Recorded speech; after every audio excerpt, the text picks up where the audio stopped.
invités. Les Camerounais sont invités le 7 octobre 2018 pour l'élection présidentielle à un tour.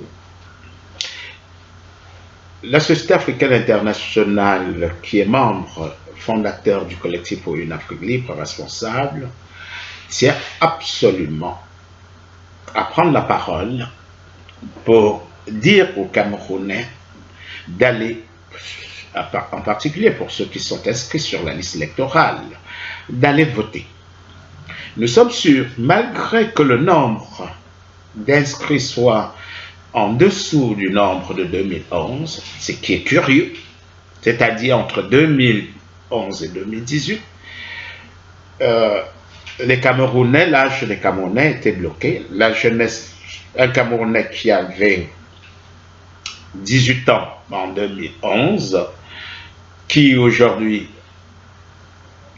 a 18 plus 7, 25 ans, n'est pas inscrit sur la liste électorale.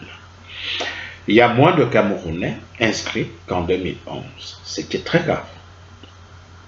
Mais ce qui est triste, c'est que vous trouvez des Camerounais qui justifient, qui donnent raison au système actuel, c'est-à-dire qui donnent encore un quitus à Paul Biya de gouverner le Cameroun. Ah, qu'est-ce qui se passe? Ce qui est grave,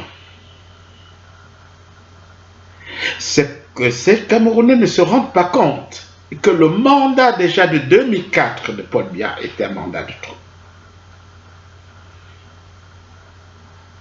Puisque ce mandat de 2004, cependant déjà, ce mandat de 2004 venait après avoir détruit la Kamship. Je vous rappelle que la Kamship avait 7 bateaux. Baya René, son directeur, et Younous Sungui, le chef de personnel, en avait liquidé 6. Le 7e, le Kambilinga, j'avais fait arrêter cela à Rotterdam. Vous pouvez, les Camerounais qui veulent se renseigner peuvent aller au syndicat des marins qui se trouve en face centrale voyage. Ce bateau, le Kambilinga, passait par Nantes et les marins à bord m'avaient saisi et m'avaient donc informé que le bateau sur lequel ils naviguaient pour Amsterdam était vendu. J'avais essayé d'entrer en contact avec la Kamship, croyant donc aider la Kamship, mais le téléphone m'avait été raccroché. La direction n'a pas voulu suivre, n'a pas voulu m'écouter. Nous avons donc saisi le syndicat international des marins. Le Kambilinga arrivant à Rotterdam, il y a eu saisie conservatoire.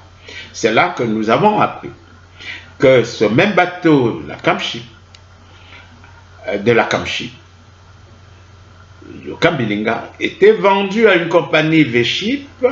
Veship remettait le même bateau en location à la Kamship. La Kamship déclarant que bon, il y avait des travaux.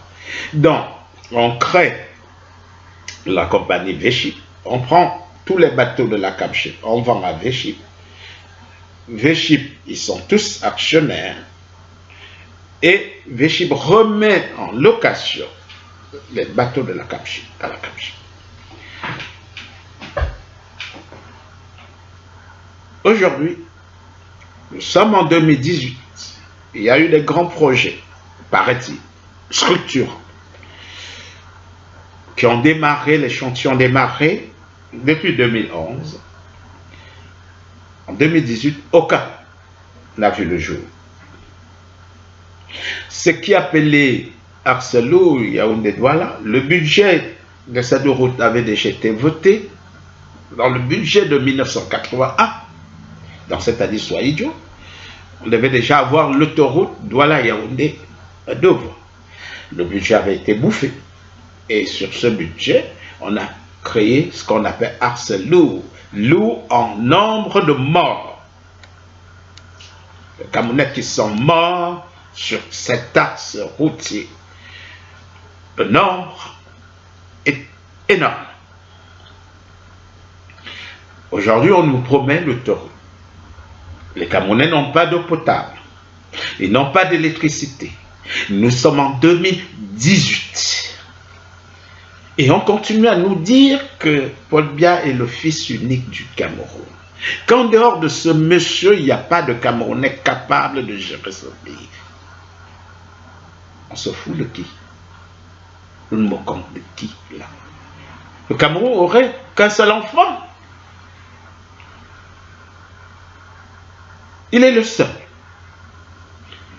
Il peut être absent pendant 2 mois du Cameroun. Il est le seul, n'est-ce pas?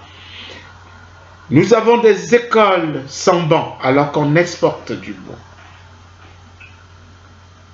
Nos universités ont des bibliothèques vides.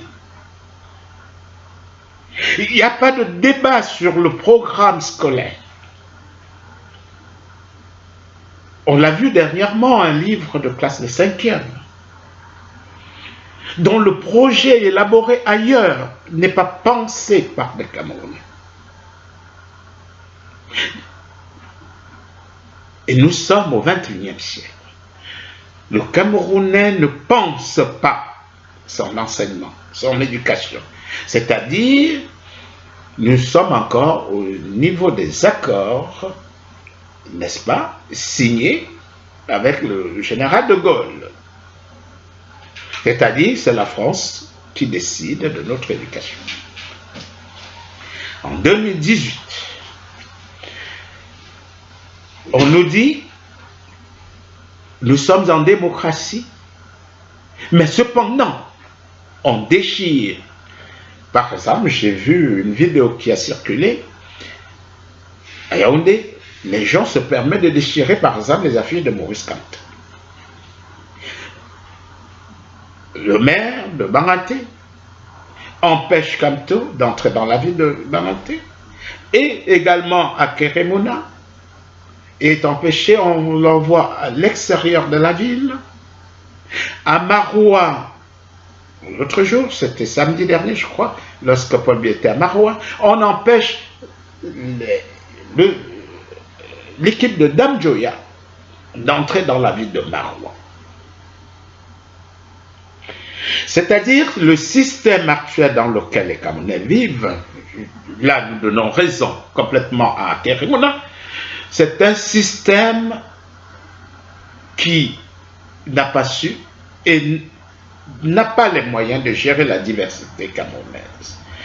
Et ne pas être capable de gérer la diversité dans ce pays riche en normes, riche en savoir, est une tare que les Camerounais doivent sanctionner. C'est-à-dire, tout Camerounais raisonné ne peut pas se permettre de mettre le bulletin de Paul Biya encore dans l'urne. On l'a aimé à l'époque. Maintenant, il n'est pas l'homme qu'il faut au Cameroun. C'est un haut fonctionnaire. Il a montré par des exemples, il y a des pléthores d'exemples, qu'il n'est pas chef d'État.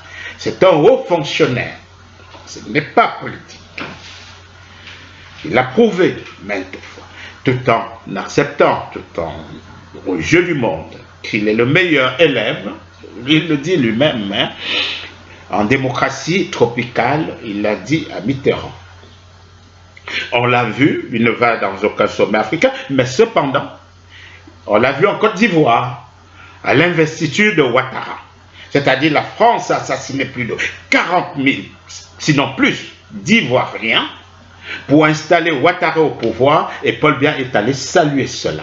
Aujourd'hui, il y a des gens qui nous disent « Attention, le Cameroun va être déstabilisé. » Mais non, on ne peut pas, la France ne peut pas se permettre de déstabiliser le Cameroun puisque Paul Biya travaille pour la France. Il se prend quelques airs de liberté, c'est normal parce que les Mesmer sont morts, tous ceux qui étaient ses chefs sont morts, il devient un peu comme le doyen des services secrets français. Comment se fait-il? Après on nous dit, Paul Biya défend aussi le franc CFA comme barbeau. Mais ce monsieur est allé à l'investiture de Ouattara. Il a vu comment l'armée française a assassiné les Ivoiriens. Ah, on nous dit qu'il serait ami à Kadhafi pour le Fonds monétaire africain. Mais quand il allait négocier, il a envoyé son ministre, je crois c'était, je ne sais pas si c'était Timi, à Dakar, je ne sais pas, le ministre qui allait négocier à Dakar en 1994 n'avait pas pris le temps, n'est-ce pas, ne serait-ce que de regarder ce qui s'était passé en 1972, où Koula Edouard avait été envoyé par Aïdjo.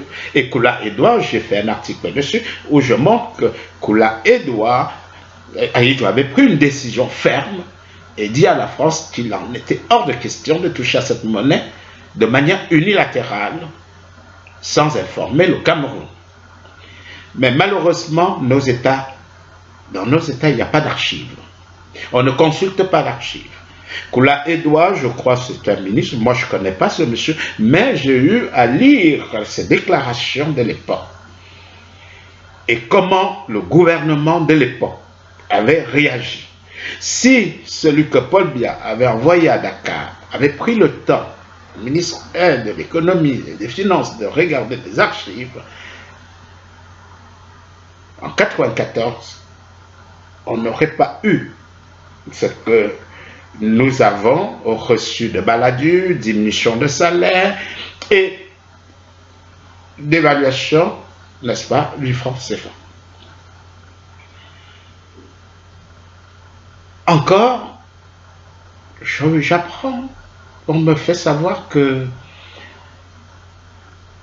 malgré qu'il n'y ait que 6 millions, il y a 3 500 000 qui sont inscrits au RDPC. Mais non, les gens qui ont les cartes du RDPC, c'est pour pouvoir essayer de bénéficier de certains services. Ils ne croient pas du tout, parce que c'est un parti. Nous avons travaillé pour le D de ce parti.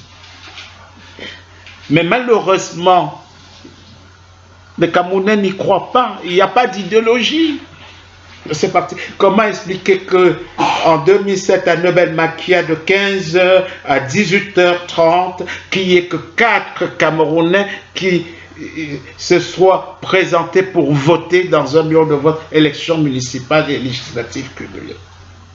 J'étais dans le bureau de vote. En 2007, j'étais au Cameroun. J'ai assisté, je voulais voir comment se déroule un vote. Et le lendemain, je suis allé dans le bureau de vote. J'ai trouvé le procès-verbal abandonné dans le tiroir. Et après, Marafat nous a fait savoir qu'il y avait des Camerounais, qu'il y avait des milliers de Camerounais qui avaient voté dans ce bureau, alors que j'étais témoin.